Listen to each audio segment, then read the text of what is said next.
Hello friends, my name is ये अक्षय मित्तल। कैसे हो आप लोग?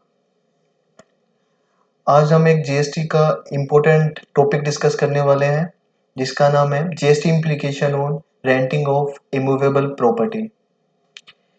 बेसिकली ये एक वो ट्रांजैक्शन है जो हमारे normal day to day life को इम्पैक्ट करती है। तो इसमें जो भी प्रोविज़न है वो हम डिस्कस करने वाले हैं। डिस्कस करने से पहले मैं आपको बताना चाहूँगा कि हम इस चैनल में क्या करते हैं। जो भी जीएसटी से रिलेटेड कोई न्यू नोटिफिकेशन या न्यू अमेंडमेंट्स आती हैं, हम उसको डिस्कस करते हैं। साथ में कोई इम्पोर्टेंट टॉपिक उसको भी डिस्कस करते हैं। चलो स्टार्ट करते हैं हमारा टॉपिक। जैसे मैंने आपको बताया कि हम अभी रेंटिंग सर्विस से रिलेटेड प्रोविज़न को डिस्कस करेंगे। सबसे पहले वो प्रोविज़न को डिस्कस करने से पहले हम ये जानते हैं कि इमूवेबल प्रॉपर्टी कितने टाइप्स की हो सकती है ब्रॉडली। ये टू टाइप्स की हो सकती है। Number one is commercial property, second one is residential property. अब जीएसटी लॉ में कुछ चीज़ें कमर्शियल के लिए डिफरेंट है और कुछ चीज़ें रेसिडेंशियल के लिए डिफरेंट है, तो वो हम डिस्कस करेंगे। But renting of services it is a taxable of service. ये एक टैक्सेबल सर्विस है और ये सेक्शन 7 स्कोप ऑफ सप्लाई में कवर होती है, जो एक टैक्सेबल सर्विसेज है। अगर ये एक टैक्सेबल सर्विसेज है तो इस पे जीएसटी देना पड़ेगा। अब जीएसटी कौन देता है? नॉर्मली जो सप्लायर होता है, जैसे रेंटिंग के केस में कौन सप्लायर होगा? जो लैंडलॉर्ड होगा, उसको जीएसटी देना होगा। बट जीएसटी में कुछ प्रोविजन है जिसमें अगर कोई सर्विसेज है जो नोटिफिकेशन नंबर 13/2017 में मेंशन की है, उसमें सप्लायर टैक्स ना पे करके रेसिपिएंट टैक्स पे करेगा। तो रेंटिंग से रिलेटेड सर्विस में भी कुछ सर्विसेज हैं जिसपे सप्लायर पे नहीं करेगा और जो सर्विस का रेसिपिएंट होगा वो पे करेगा। और जो रेंटिंग के ऊपर जो टैक्स टैक्स का रेट है वो 18% है। ऑन टॉप ऑफ दैट कुछ सर्विसेज है जो कि एग्जेम्प्ट है, उस पे जीएसटी नहीं लगता, वो भी हम डिस्कस करेंगे।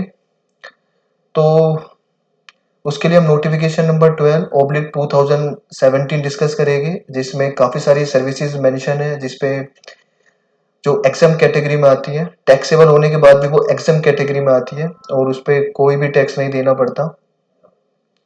तो ये अभी हम सब डिस्कस करने वाले हैं। तो मैं भी स्क्रीन पे जो ये सारे प्रोविजन है वो एक बार लगा लेता हूँ, जिससे हम वन बाय वन वो सबको डिस्कस कर पाएंगे।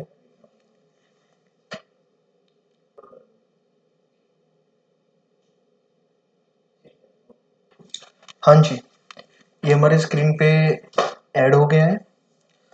तो जैसे मैंने अभी डिस्कस किया था कि ये टैक्सेबल होती है नॉर्मली, अगर कुछ एग्जेम्पशन है तो जब एग्जेम्प्ट होगी, वरना जो रेंटल सर्विसेज होती है वो टैक्सेबल होती है। तो अगर इस आपको जैसे स्क्रीन पर दिख रहा होगा एक नोटिफिकेशन है, नोटिफिकेशन नंबर 12।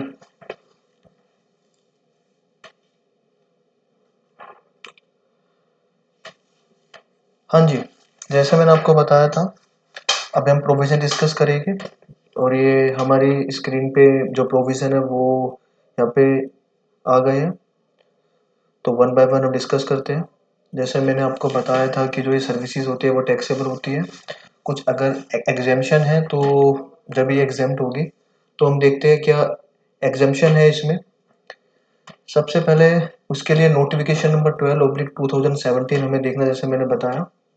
इसके अंदर एक सीरियल नंबर 12 है जो कि कहता है services by way of renting or residential dwelling for use as residence. Means अगर कोई रेसिडेंशियल प्रॉपर्टी आप रेंट पे ले रहे हो फॉर एनी रेसिडेंशियल यूज, उस केस में एग्जेम्पशन है, एक कंडीशन है, except where the residential dwelling is rented to a registered person. Means अगर हमने कोई भी residential dwelling for residential purpose हमने अगर कोई रजिस्टर्ड पर्सन को दिया तो वो एग्जाम नहीं होगी, वो टैक्सेबल हो जाएगी। उसके बाद इसकी में दो एक्सप्लेनेशन है, वो हम एक बार देख लेते हैं। एक एक्सप्लेनेशन 1 है जो कि कहता है for the purpose of exemption under this entry shall cover services by way of renting a residential dwelling to registered person where the registered person is a proprietor of a proprietorship concern and rent the residential dwelling in his personal capacity. Second, such renting is on his own account and not that of the proprietorship concern. मतलब अगर कोई proprietor है जो अपना proprietorship concern है, जो अपना business run कर रहा है, बट उसने जो एक रेंट पे रेसिडेंशियल ड्वेलिंग ली है फॉर रेसिडेंशियल पर्पस, वो उसने अपने लिए लिया फॉर द पर्सनल पर्पस, इसमें कोई बिजनेस का रोल नहीं है। और फॉर उसने अपने नाम पे लिया है क्योंकि वो एक प्रोप्राइटर है, साथ में उसने अपने पर्सनल यूज के लिए लिया है, तो वो सर्विसेज एग्जेम्प्ट होगी। सेकंड, एक्सप्लेनेशन 2 कहता है nothing contained in this entry shall apply to accommodation services for students in student residence, accommodation services provided by hostel, camps, paying guest accommodation and the like। मतलब जो हमने भी residential dwelling की जो exemption देखी है उसमें वो कवर नहीं है, जो एकोमोडेशन पीजी वगैरह जो हॉस्टल मिलते हैं स्टूडेंट्स को, तो वो इसके अंदर कवर नहीं है।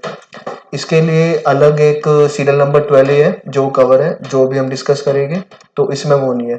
तो बेसिकली हमने देखा कि अगर कोई रेसिडेंशियल प्रॉपर्टी दी है फॉर एनी रेसिडेंशियल यूज तो वो एग्जेम्प्ट है provided it is not given to a registered person. अभी हम एक सीरियल नंबर 12 देखते हैं।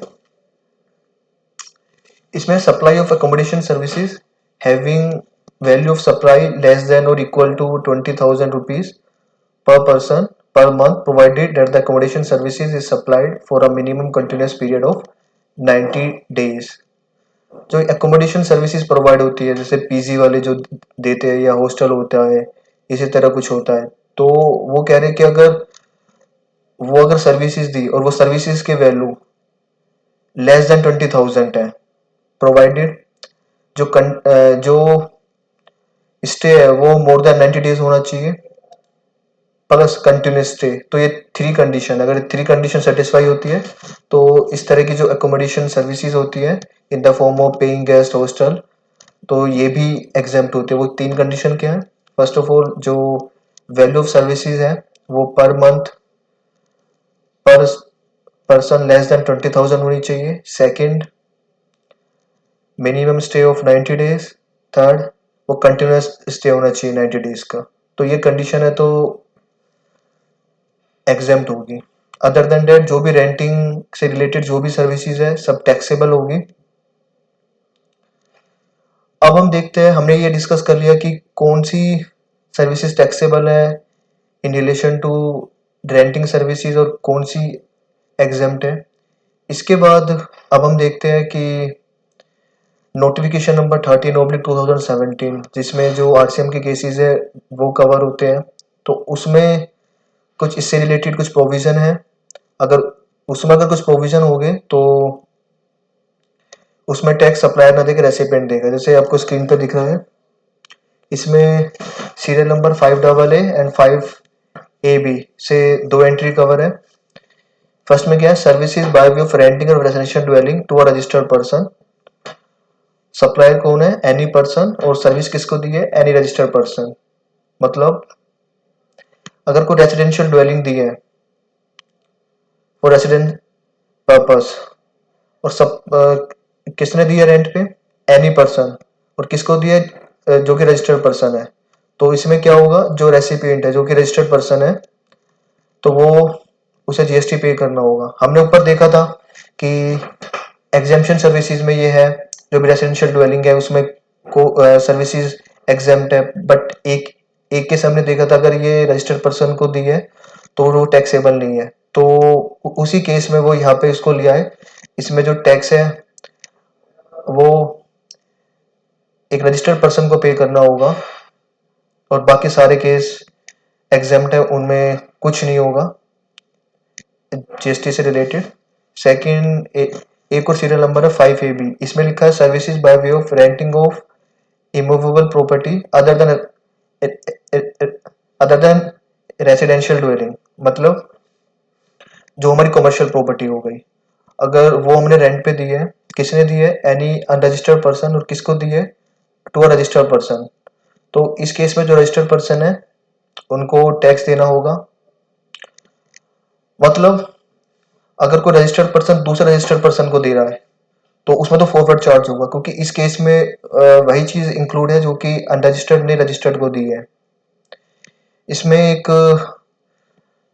छोटा सा नोट हो रहा है, other than a person who has opted to pay tax under composition लेवाई।